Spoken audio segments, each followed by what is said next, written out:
Ok, vamos a iniciar. El concepto de la Gran Comisión, como tal, no existe en la Biblia. No existe un texto que diga la Gran Comisión.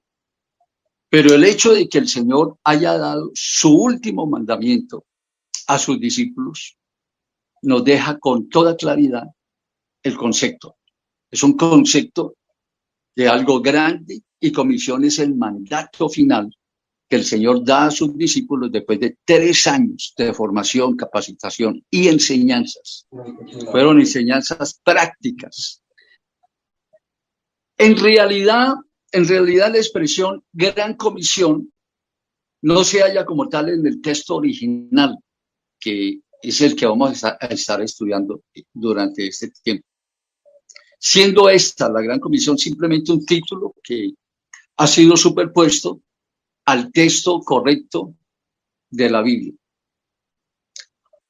Es un título superpuesto por sus revisores, editores, traductores.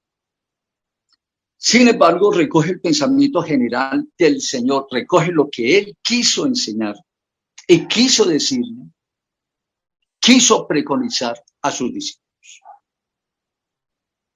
El Señor Jesús condensó en sus póstumas palabras el arduo trabajo realizado con los suyos a través de sus enseñanzas. La formación, el ejemplo, su disciplina, todo llegó a un final.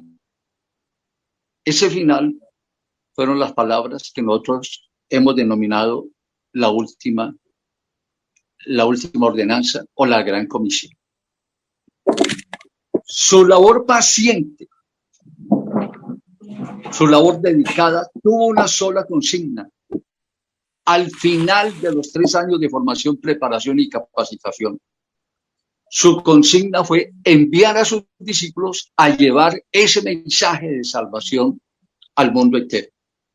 El Señor los forma, los prepara, los capacita, les da todo lo que Él tenía para darles. Descubre ante ellos sus secretos más importantes para poderlos enviar al final con todo eso que el Señor les enseñó a dar a conocer al mundo lo que había sucedido en Jerusalén. La Gran Comisión es el término genérico con el que identificamos la última voluntad del Señor antes de su ascensión al cielo. Recordemos un poco. Después de la muerte del Señor y resurrección, el Señor a los 40 días exactamente cita a sus discípulos en un lugar especial para despedirse de ellos y darles esa última orden que ellos debían asimilar y recibir. Aunque la Gran Comisión está esbozada en cada uno de los 4 evangelios, la encontramos en los 4 evangelios, es la de Mateo la que nos arroja cierta claridad y nos da un significado más profundo en este caso. Mateo dice, y Jesús, a partir del versículo 18, dice, capítulo 28, versículos 18, 19 y 20 está la Gran Comisión.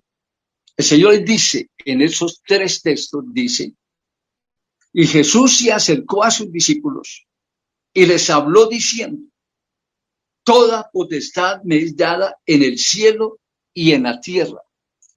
Por tanto, por esa potestad, por tanto, id y haced discípulos a todas las naciones, dice el texto, bautizándolos.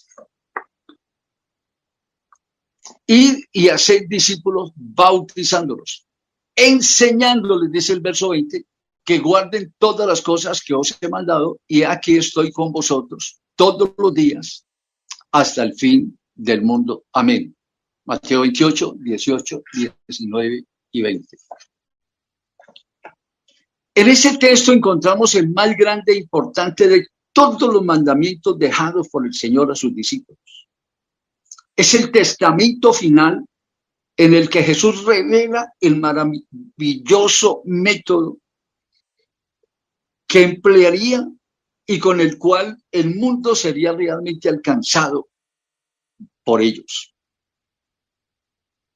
Sin ese método, todo el esfuerzo hecho por el Señor, su venida a este mundo, su humillación en el Calvario, su sacrificio, su muerte redentora en la cruz, no hubieran tenido significado alguno. Les explico de otra manera. La obra más grande de Cristo tiene que ver con la redención del ser humano, de toda la humanidad. Es tan importante la obra que Jesús debía realizar para la salvación del hombre, que está detallada desde antes de la fundación del mundo. Está profetizada, es presentada desde antes de la fundación del mundo, cuando el escritor sagrado dice, y el cordero que fue inmolado desde antes de la fundación del mundo.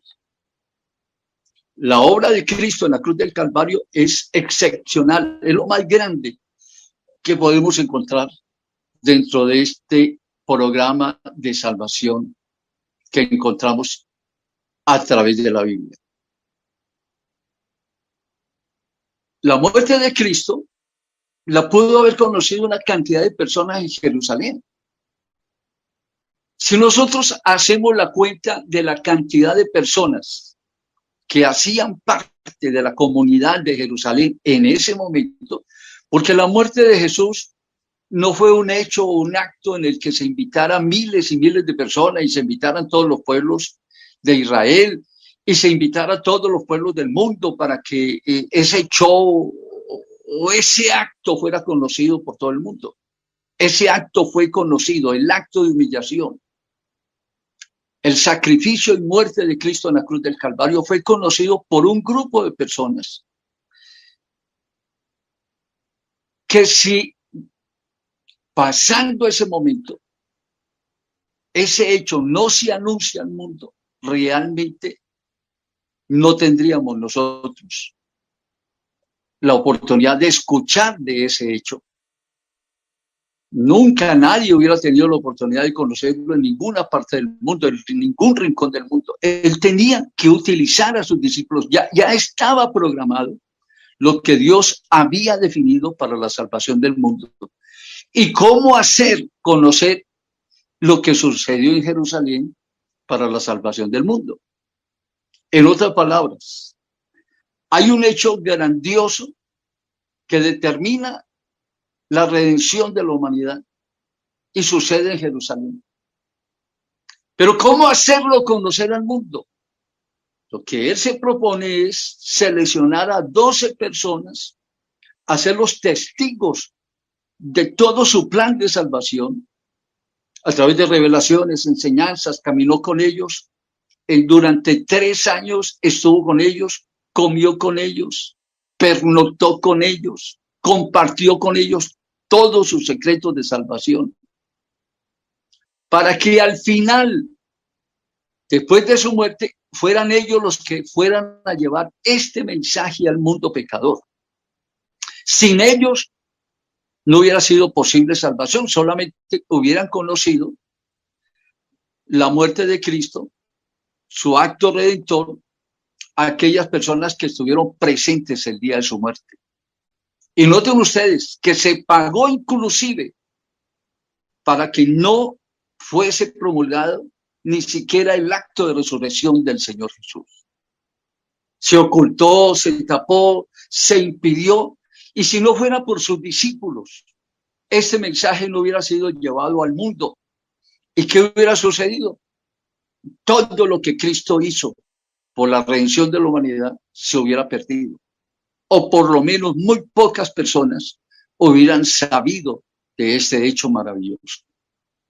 Pero él preparó esos 12 y eran esos 12 los que tendrían que llevar este mensaje al mundo. Entonces son 2 hechos supremamente importantes.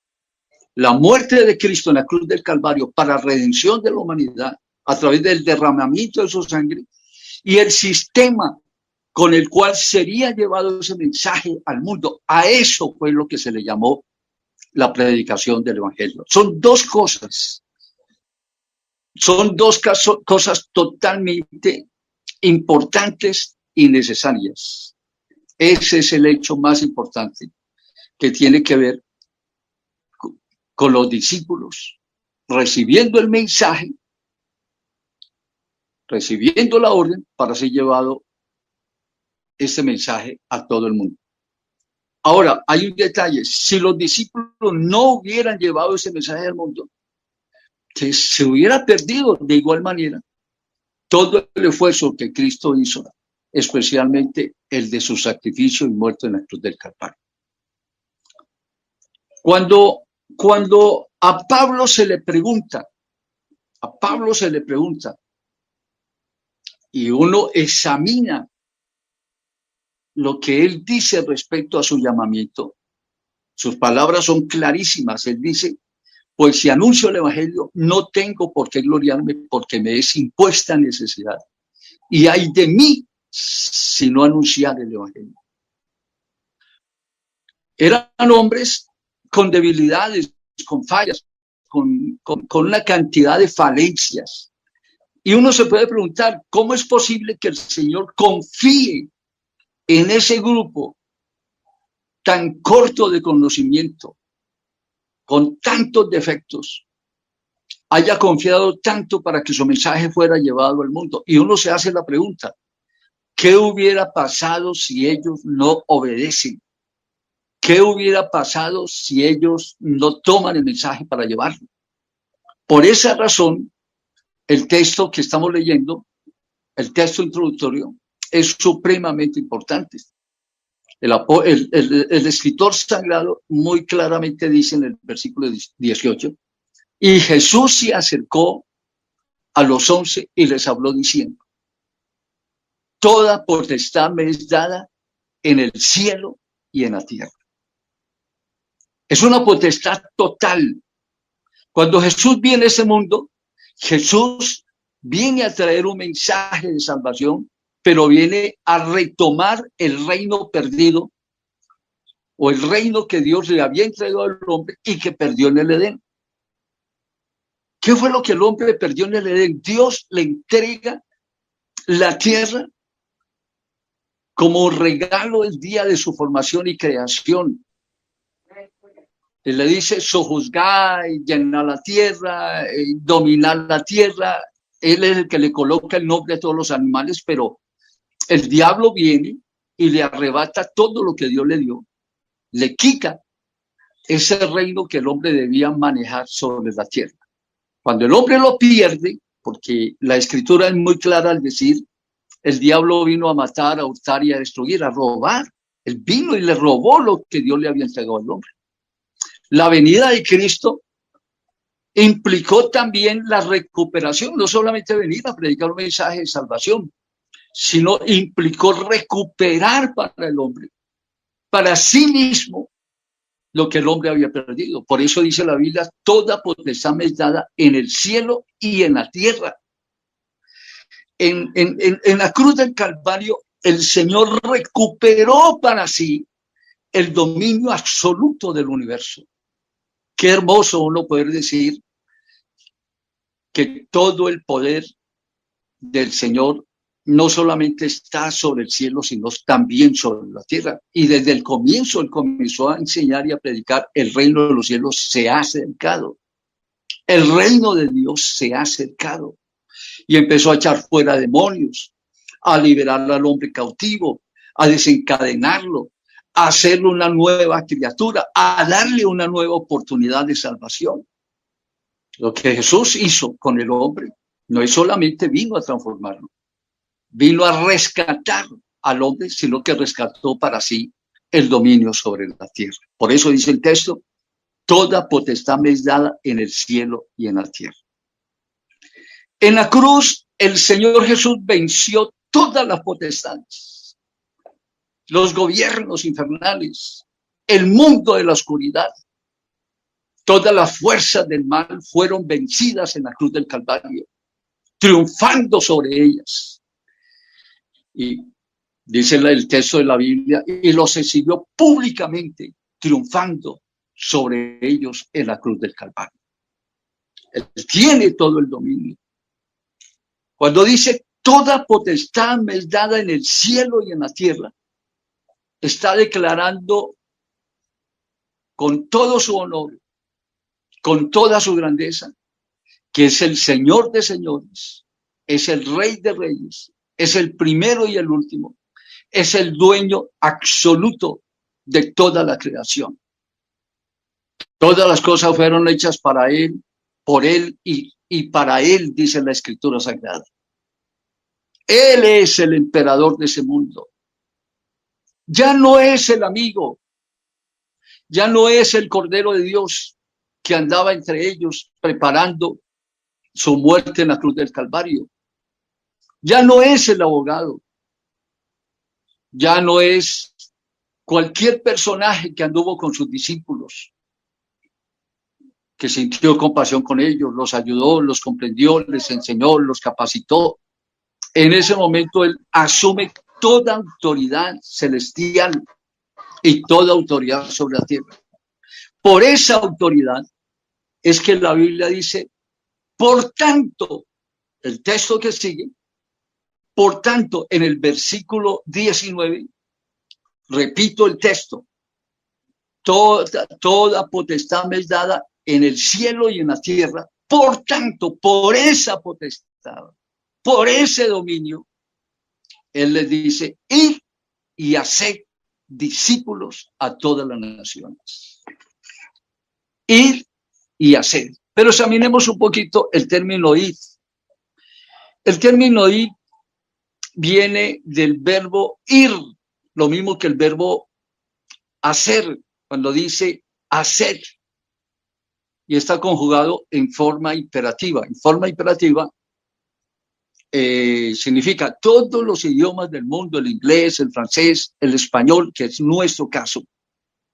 El idioma español tiene una conjugación de los verbos que se llama forma imperativa, que denota que habla, que establece una orden.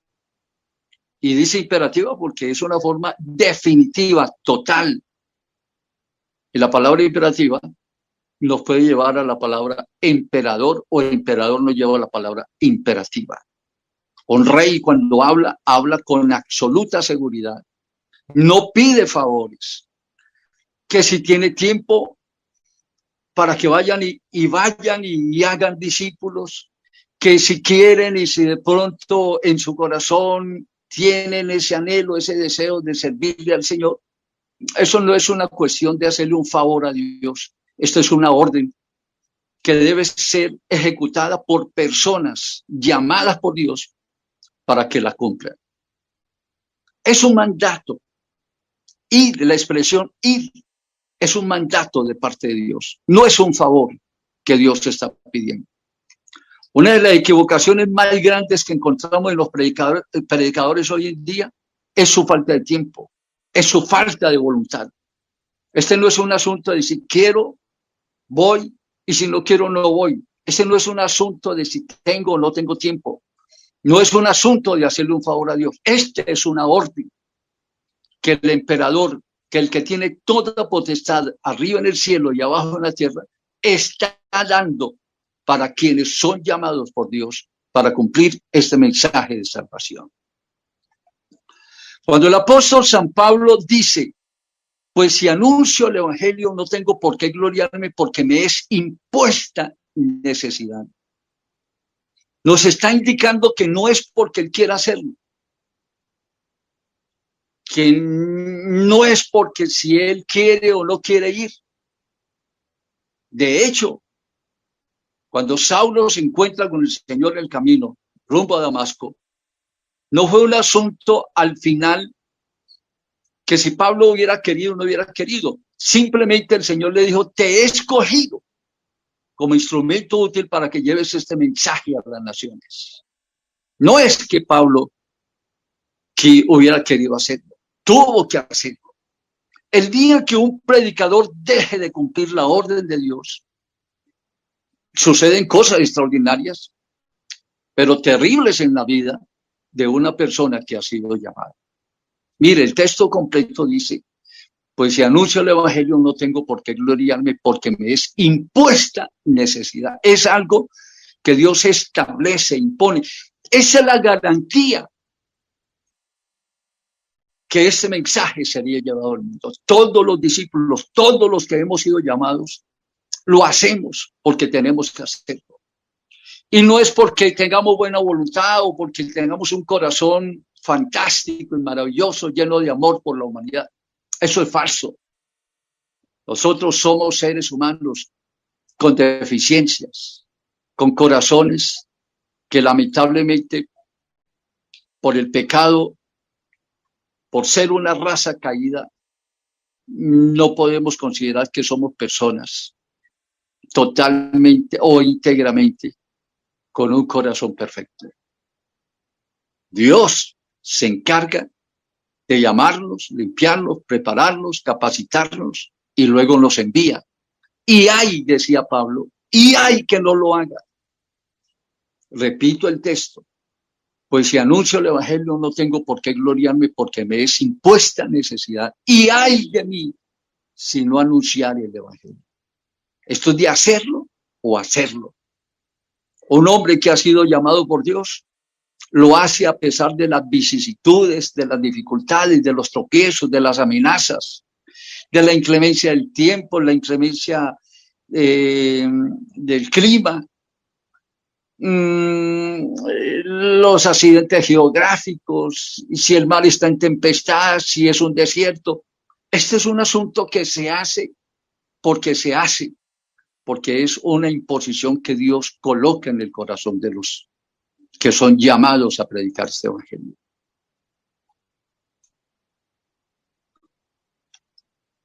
La Gran Comisión contiene múltiples y profundas connotaciones, muchísimas más que las que generalmente se le atribuyen. Eso es algo muy profundo realmente.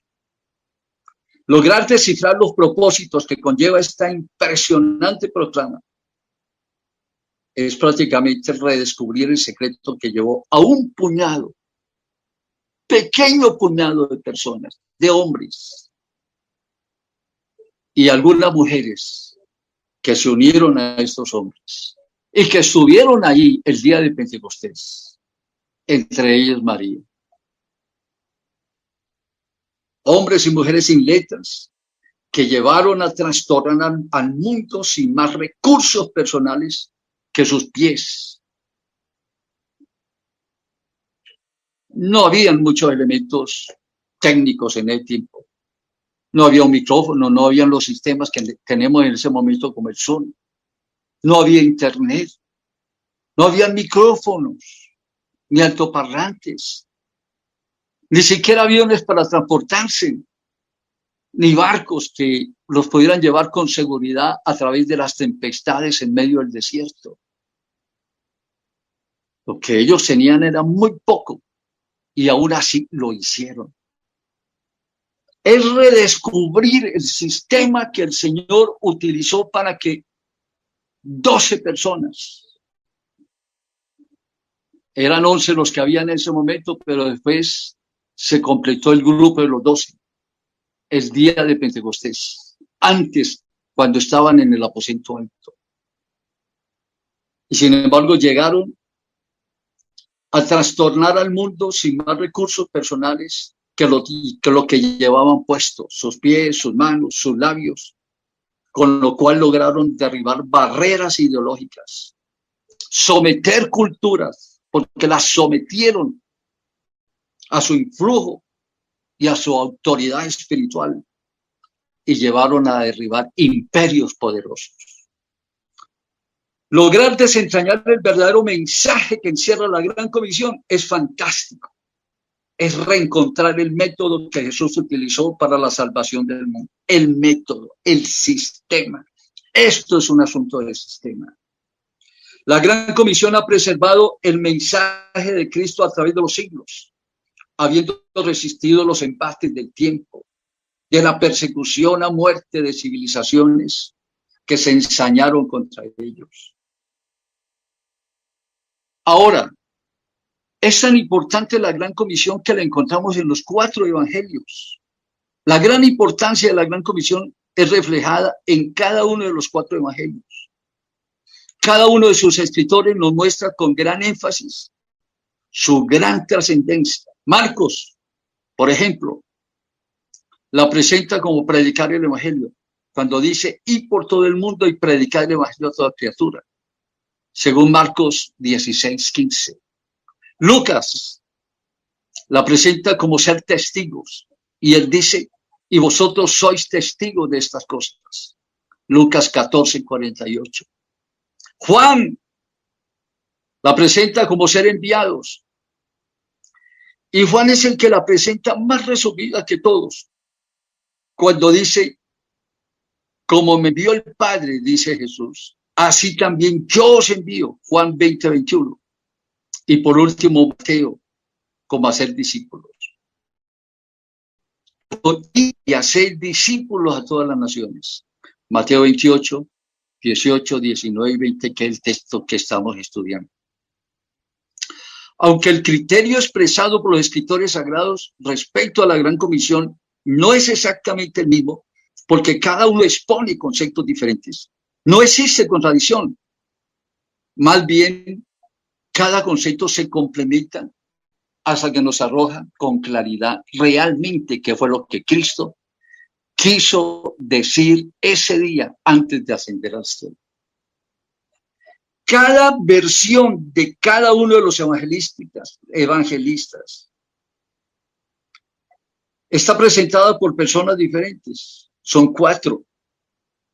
En circunstancias y formas de comprender diferentes y dirigido a personas diferentes. Sin embargo, los conceptos dados por los 4 son presentados por cada uno de ellos en situaciones diferentes.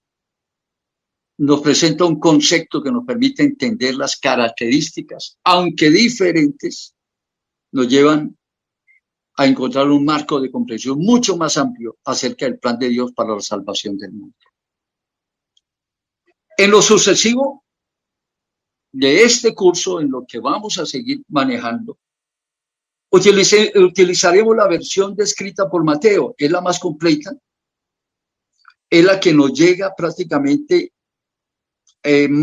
con más claridad y la que nos permite entender realmente cuáles son o deben ser los pasos que nos permita llegar a un punto óptimo para llevar ese mensaje al mundo entero. Analicemos todo de nuevo. La expresión toda potestad me es dada en el cielo y en la tierra, generalmente la Gran Comisión de Mateo es presentada a partir de la expresión ir y hacer discípulos. Está en Mateo 28, 19. Sin embargo, hay una antesala a estas importantísimas palabras que no debe ser ignorada. Veámosla de nuevo, que nos quede claro. No importa que tengamos que recalcarla. Antes de la orden ir y hacer discípulos, Jesús dice, toda potestad me es dada en el cielo y en la tierra. Este contexto, es decir, el texto antes de la Gran Comisión, de ir y hacer discípulos, es la base primordial de la Gran Comisión. Por lo menos nos muestra 2 cosas. Primero, Jesús recupera para sí todos los derechos que Dios le había entregado al hombre en su creación y que el diablo le había arrebatado en el Edén, como consecuencia de su pecado y su desobediencia, al triunfar sobre Satanás en la cruz. Jesús recupera todo lo que el hombre perdió. Recupera la tierra, el dominio sobre la tierra, porque el dominio sobre los cielos ya la tenía.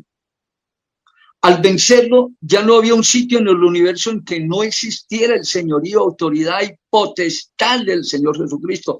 El mundo entero, el universo entero, ya le pertenecen de nuevo. Segundo, seguramente sin esta importantísima declaración y el contenido que esta declaración encierra, toda potestad me es dada en el cielo y en la tierra. Los discípulos se hubieran sentido intimidados por la tarea de ir a las naciones y mucho más cuando escasamente habían salido 1 o 2 veces de los contornos de su estar en este mundo. Ellos estaban confundidos, conmovidos con los sucesos de las últimas semanas, que incluyó la muerte del Señor. ¿Cómo entonces? ¿En qué forma podían sobreponerse a la oposición y a la hostilidad de tantas personas en el mundo, incluyéndole a Satanás? ¿Cómo enfrentar los ataques provenientes del mundo de la oscuridad y del mundo en sí, hasta ese momento desconocido para ellos? ¿Y qué decir de los peligros del mundo espiritual? La gran autoridad universal recibida por su maestro, lo que él recibió, lo que él declara que es suyo, ahora lo está compartiendo con ellos. La gran autoridad universal recibida por su maestro los reconforta y los llena de valor. Me encanta ese texto del apóstol San Pablo. Mas gracias sean dadas a Dios que nos da la victoria por medio de nuestro Señor Jesucristo. Esa victoria no fue nuestra, pero la recibió nuestro Señor y nos la dio a nosotros. Una de las cosas que les garantizaba a ellos y nos garantiza a nosotros como predicadores es el hecho de estar sentados en lugares celestiales con Cristo Jesús. El mundo está debajo de nuestros pies. Satanás y todas sus legiones, sus demonios, está debajo de nuestros pies, porque no estamos abajo, estamos arriba, sentados en lugares celestiales con Cristo Jesús. Esa fue la garantía que los discípulos recibieron ese día, cuando el Señor los llama para encomendarle la misión de llevar este mensaje, esta noticia de salvación al mundo pecador. Segundo, cuando dice, por tanto, id. Si observamos la expresión id, es la forma imperativa del verbo ir, indicando que el llamado de ir a las naciones no fue una solicitud cualquiera, no fue un ruego ni una opción que ellos pudieran tomar o dejar. La gran comisión es una orden tajante, perentoria, sin contemplaciones, irrestricta, categórica. No había opciones para decir no o lo voy a pensar. La expresión por tanto se refería a la potestad recibida por el Señor en el cielo y en la tierra. Y esta potestad indicaba su señorío y su dominio universal. Por tanto, podía ordenar, mandar, exigir, ordenar, como lo hacen quienes ostentan todo dominio y autoridad en el mundo. La expresión nos muestra el gran sentido de la gran comisión. Es una orden, es un mandato dado sin reticencias, es definitivo y determinante. Es una orden, es un mandato. Y en esta orden se encontraban las garantías que la gran comisión sería cumplida en forma irrestricta por sus discípulos conforme a los propósitos de Dios. Tercero, haced discípulos. Esa expresión nos muestra el secreto, la clave más importante. Por eso la gran comisión de Mateo es tan importante, porque nos revela los demás escritores sagrados, nos muestra lo importante de la gran comisión, la importancia de la gran comisión.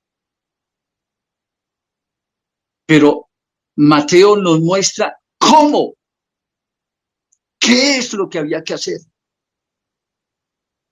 la forma que debía ser utilizada para que esas personas que iban a llevar ese mensaje al mundo entero fueran preparados y capacitados. Hacer discípulos es el secreto.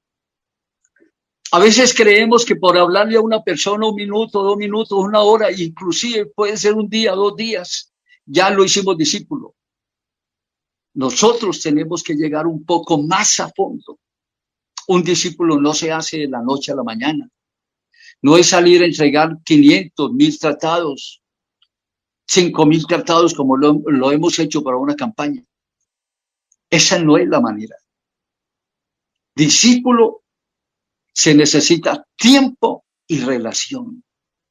Jesús se gastó 3 años formando a los discípulos para luego enviarlos por todo el mundo. 3 años se gastó el Señor, tiempo y la relación. Jesús fue el maestro que estuvo con ellos, caminó con ellos, viajó por el desierto, estuvo en la barca, en la orilla del mar, en el monte, salió de los contornos, estuvo al frente de ciudades como Decápolis, las 10 ciudades griegas. Salió, estuvo debajo del árbol sicómoro, estuvo frente a la mesa de los cambistas, estuvo al frente de los que cobraban impuestos, pero siempre estuvo con sus discípulos. Cada acto que el Señor realizaba era una enseñanza para sus discípulos. Los envió en la comisión de los 70, de 2 en 2, sin que Él estuviera con ellos. Eso hizo parte del entrenamiento. No siempre estuvo el Señor con ellos. Había que cumplir la misión, a pesar de que en el momento no lo tuvieran. Sin embargo, aunque Jesús no estuvo con ellos en la gran comisión, Él estuvo atento, pendiente.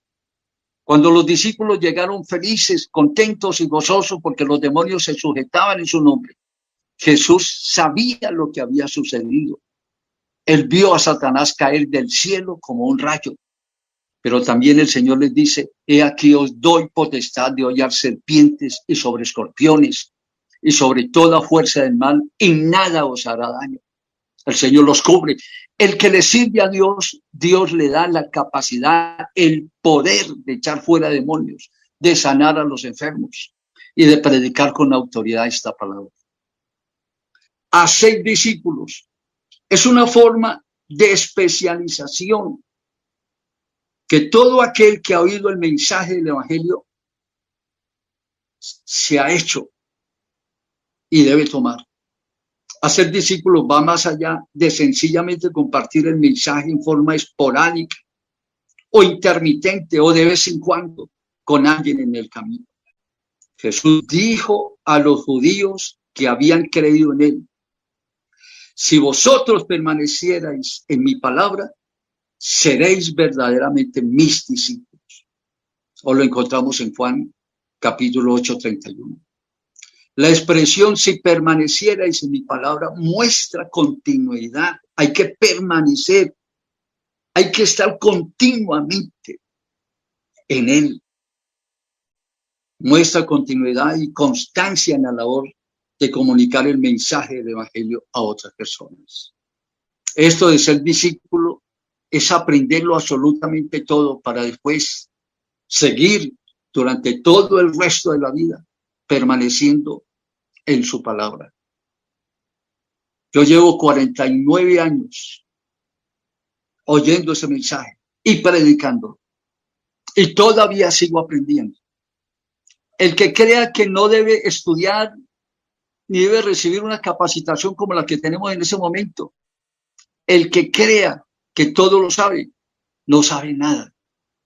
Es un altivo, es un soberbio.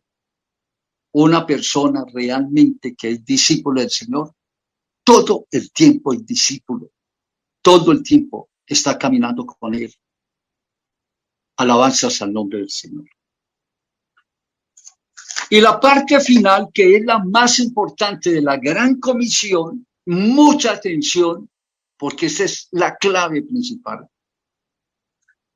Se encuentra en el versículo 20 de Mateo 28. Escuchen lo que dice. Él nos dice: primero repitamos lo que hemos venido examinando. Y Jesús se acercó, verso 18, y les habló diciendo, se acercó a los 11 y les habló diciendo: toda potestad me es dada en el cielo y en la tierra. En ese versículo 18 habla de la autoridad del Señor para hacer lo que estaba haciendo con ellos, enviándolos al mundo. En el versículo 19 les dice: id Y también les dice, haced discípulos. ¿A quiénes? A las naciones. Pero en el verso 20, versículo 20, dice, a esos discípulos que ellos ganarían, ir y hacer discípulos. Hacer es el mensaje, es la fórmula, es el sistema, es el método. A esos, toda persona que se convierta, hay que hacerla discípulo. Nosotros lamentablemente tenemos muchas equivocaciones, muchas formas equivocadas de manejar el concepto de qué hacer con las personas que se convierten. En el versículo 20 de Mateo 28, él nos dice, enseñándoles a esos discípulos que nosotros formamos, ir y hacer discípulos. A esos que nosotros estamos formando, o a esos discípulos que los discípulos del Señor tenían que buscar y hacer. Había que enseñarles que guardaran todas las cosas que Él les había mandado a ellos como discípulos. Repito, enseñándoles que guarden todas las cosas que os he mandado. ¿Qué fue lo que les mandó? La hermenéutica tiene una de las claves importantes del manejo de la interpretación de la Biblia. Dice, estudiando el texto, examinando el contexto. La Biblia no fue escrita en versículos, ni con versículos, ni fue escrita con capítulos. Fue un solo escrito, un solo documento, lo que ellos escribían. Los versículos y los capítulos que tiene la Biblia fueron insertados tiempo después para facilitar el estudio de la Escritura, pero no vienen en el texto original. Cuando dice enseñándoles que guarden todas las cosas que os he mandado, la pregunta que uno se hace, ¿cuál es el contexto? El contexto del versículo anterior. ¿Qué fue lo que el Señor les mandó? Ir y hacer discípulos. Pero esos nuevos discípulos había que mandarles a hacer exactamente lo mismo que el Señor les había mandado a ellos. Expliquemos un poquito más. Al preguntarnos cuáles cosas le mandó el Señor a los discípulos de Él, simplemente podemos ir al texto inmediatamente anterior. Y según la ley de los contextos que dice, examinar el texto fijándonos en el contexto, es decir, en el texto anterior, y en este caso, ir y hacer discípulos a todas las naciones, era lo que había que enseñarle a los nuevos discípulos. En otra palabra, ir y hacer discípulos. Empezamos a formar discípulos, pero a esos discípulos había que mandarlos a hacer lo mismo que el Señor les había mandado a ellos. La pregunta obligada de tantos predicadores es qué hacer con quienes han creído y han sido bautizados. Es uno de los problemas que tienen muchísimos predicadores, muchísimos pastores. Bautizan y no saben qué hacer con ellos. Ir y hacer discípulos a todas las naciones bautizándolos. ¿Qué es lo que hacen las iglesias hoy en día? ¿Qué es lo que hacen los predicadores hoy en día? Ganan las almas y no saben qué hacer con ellas. Y el versículo 20 sí dice qué hay que hacer con ellas. A esos discípulos hay que enseñarles que guarden todas las cosas que les fue mandado a sus discípulos. ¿Qué les mandó? Ir y hacer discípulos. Esto se convierte en la famosa red del pescador cuando el Señor le dice a Pedro, venid en pos de mí y yo os haré pescadores de almas. Ellos utilizaban esas redes. Aquí hay una red importante que el Señor está estableciendo para llevar este mensaje al mundo. Miren un momento. El Señor les dice a sus discípulos, y por todo el mundo y predicar el evangelio a toda criatura. ¿Usted cree que los 11 que estaban ahí fueron a todo el mundo? No, uno murió dos murieron en Roma, otros murieron en África, otros murieron en Asia. Todos los discípulos, esos 11 todos fueron sacrificados, muertos. Ellos no fueron a todos los rincones del mundo. Ellos no lograron allá. ¿Pero qué hicieron ellos? Ellos en la medida que iban avanzando, iban ganando discípulos. Y en la medida que iban haciendo discípulos, ¿qué les decían? estos discípulos del Señor a esos nuevos discípulos que continuaran el camino y que siguieran llevando ese mensaje al resto del mundo. Unos avanzaron hasta un lado, de ahí formaron discípulos y de ese lugar fueron enviados a otros lugares y así sucesivamente. En el transcurso de 100 años habían llevado el mensaje de Dios a todo el mundo a través de un sistema de relevos. Ellos llegaron hasta donde pudieron, pero de ahí enviaron a otros y esos enviaron a otros y esos a otros y esos a otros. Y ese es el sistema que el Señor estableció para llevar este mensaje al mundo entero. Espero que hayan entendido esta parte y considero que lo que estamos oyendo es algo supremamente importante. Poder entender en qué consiste el sistema con el cual el Señor llevó su mensaje al mundo. Hay un sexto punto que quiero tomarlo aquí y ya para finalizar. Generalmente, al no tener clara la declaración del versículo 20, ¿qué hacer con quienes se bautizan? Lleva a la única opción que los pastores hoy en día han encontrado, es lo único que a ellos se les ha ocurrido, es bautizar y amontonar. Esto quiero yo clarificarlo porque gran parte del espíritu que nos mueve a haber creado este instituto, a formar líderes, predicadores y pastores, lo que nos ha movido es precisamente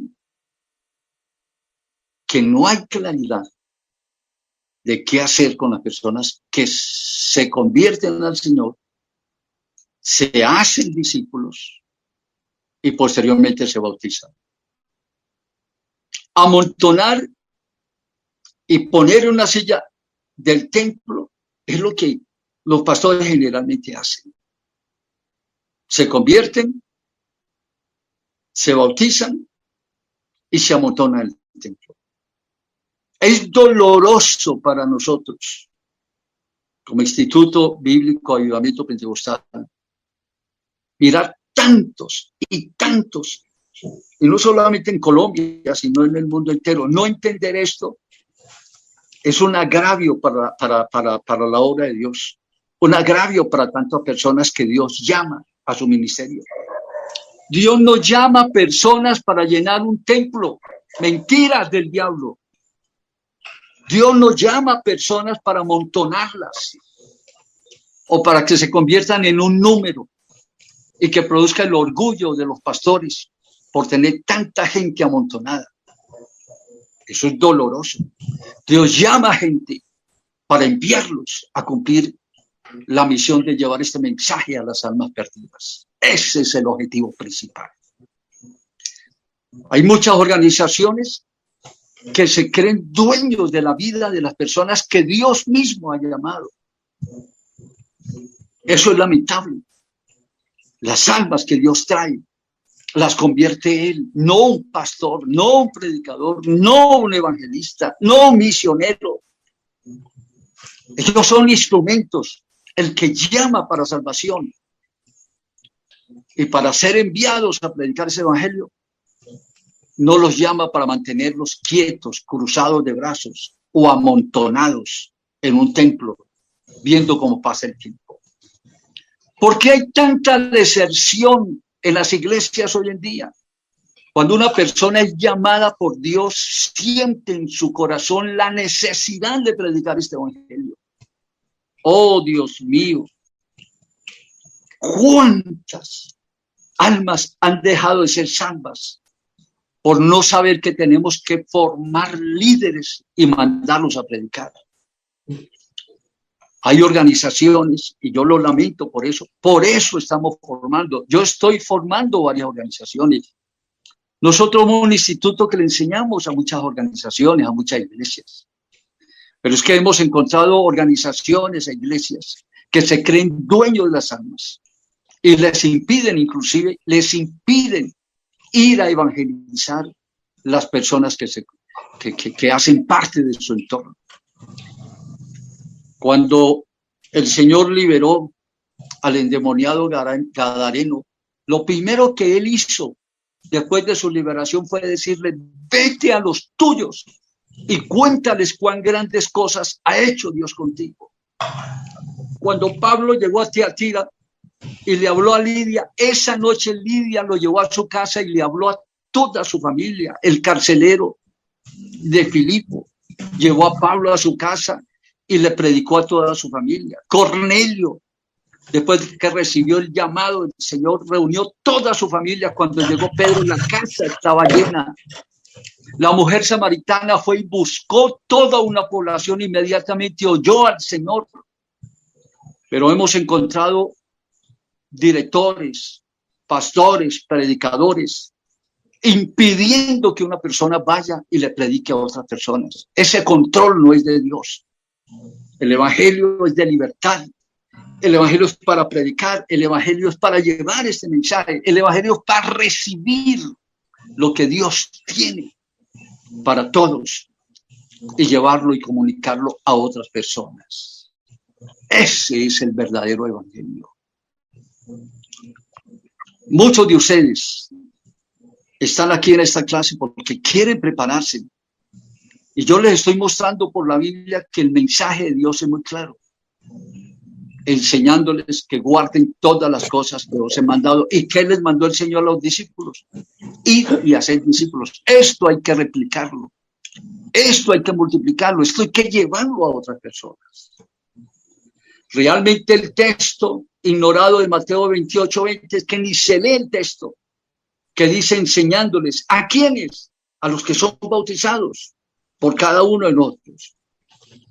Que guarden todas las cosas que os he mandado. ¿Qué es guarden? Obedecer, cumplir, hacer. ¿Qué fue lo que Jesús les mandó a sus discípulos según el contexto del capítulo 28, versos 18 y 19? Sencillamente ir y hacer discípulos. Cada persona que nosotros ganemos, cada persona que nosotros alcancemos para Cristo, tenemos que enseñarles a ir y hacer nuevos discípulos. Como dice Pablo a Timoteo, 2 Timoteo capítulo 2, versículo 2, con esto termino.